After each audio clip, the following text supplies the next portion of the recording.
personal perspective shifts how we interact with life. I'm going to tell you a story about how I went from dreading going to Harbor Freight as a consumer to actually sort of liking it.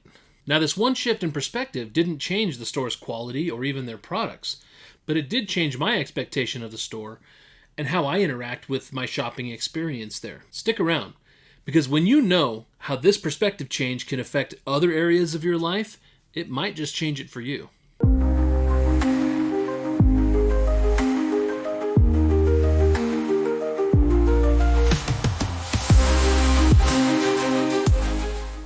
I would say that our happiness in life is really governed by about 10% of what actually happens and 90% of how we choose to deal with it. Our perspective shapes the reality of the things that happens around us because we assign meaning to those things. So I want to share with you this story about how I went from absolutely hating Harbor Freight to kind of looking forward to go there. But before we do that, I want to share with you a Buddhistic parable that comes from India of the elephant. A group of blind men came across an elephant. Each one of them touched a different part of the elephant, trying to understand what this animal was. One touched the trunk and said, This elephant's like a snake." Another touched his leg and said, "Oh no, an elephant's like a tree." And yet another blind man started waving its ears going, "Well, from my understanding, an elephant is kind of like a fan." And then someone else behind the elephant touched the tail and said, "An elephant is like a rope." Each one of them convinced that based on their experience, they knew what an elephant was and fought fiercely to get their point across, unable to actually see the whole truth. I think a lot of times in life we're like that. We base our entire reality of what exists because of our interactions with that. Now, it is possible, and this is where we suspend disbelief a little bit, that the entire truth isn't in our radar. It isn't in our purview. And so we kind of have to stay open that there might actually be more truth out there that we haven't been exposed to yet. Before we dive into the Harbor Freight story, it would really mean a lot to me if you wouldn't mind clicking the like button and maybe subscribing. It really does help the channel and helps us get this content out there to people who may need it. Okay, so the Harbor Freight story. About 20 years ago, me and a couple of friends went to Harbor Freight to buy some gear because we were installing security systems for a local predominant home security system company. And we saw 3 tool belts that seemed to be what it was that we needed to get the job done. Each one of us purchased our tool belts and went out to California and started installing alarm systems. Now, we weren't in construction, so these belts were not put under heavy loads. Little items, low voltage installation, some wire running, maybe some screws, but not a lot of wear and tear on these tool belts.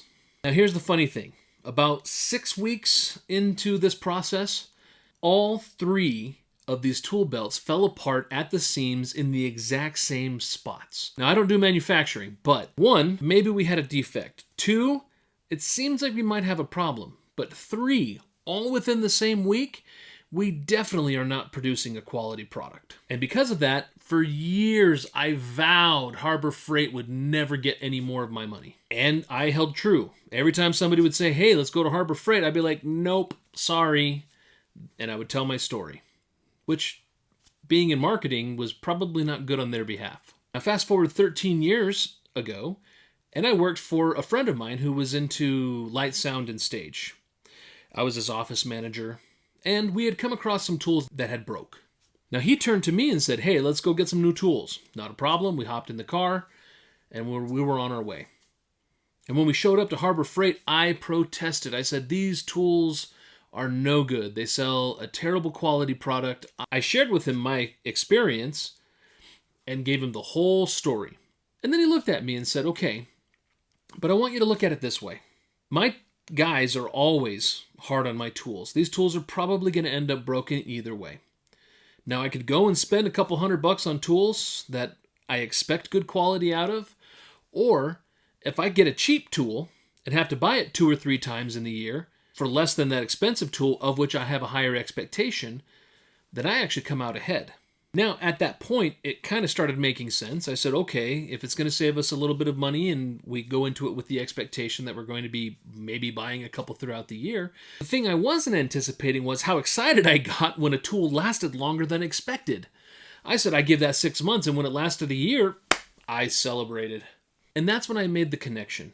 It wasn't so much about the shopping trip itself. It wasn't so much about the quality of tools that I was purchasing. It was about the expectation about those tools that I was disappointed in.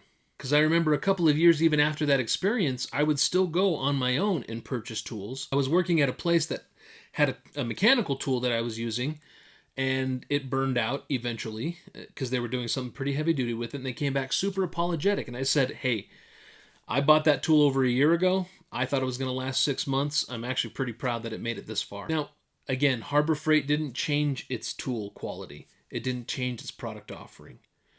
What changed was my expectation about those tools and how I expected that product to perform.